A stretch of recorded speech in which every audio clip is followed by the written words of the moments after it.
diskutuar për të, është çështja e gazit amerikan, si qëndrojnë opinione e televizijës vendosje ka shi kësaj teme, ka të rëndësishme. Që sa i përket gazit amerikan, unë mendoj se edhe në legislaturën e kaluar, qytetarët kanë pasur rastin e mundësinë të shohin shumë kauza artificiale, siç ishte ajo me çmimin e naftës, ku atë kohë thërë edhe një seancë jashtëzakonshme me idenë dhe me idenë se Kosova mund ta përjetojë një kolaps ekonomik, sepse çmimet e naftës do rriten kështu në pafundësi. Edhe ajo doli që nuk qëndronte ashtu. Dua të them se edhe kjo me gazin amerikan nuk mund të krijojmë si kauza kështu artificiale për të goditur qeverinë, sepse me sa di unë, po edhe besoj edhe jo, qeveria e Republikës Kosovës asnjëherë nuk ka thënë që nuk pranojmë gazin amerikan.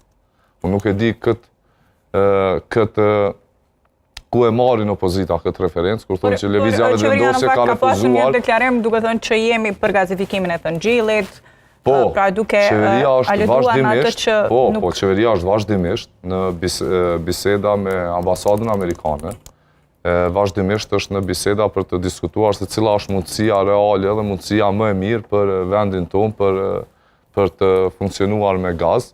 Mirë po, asnjëherë, me thash edhe më herët, asnjëherë qeveria Republikës së Kosovës dhe asnjë zyrtar i qeverisë dhe asnjë zyrtar i lëvizjes vetvendosje nuk është deklaruar se refuzojmë gazin amerikan.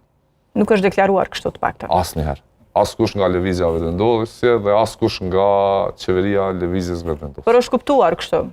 Po jo, nuk mund të themi është kuptuar sepse nga propozimet që janë bërë. Kur dikush dëshiron me arrit një marrëveshje, normalisht se aty ulen dhe diskutohen gjitha mundësitë. Nuk ka kështu marrëveshje të llojit blanko se kjo duhet të pranuar.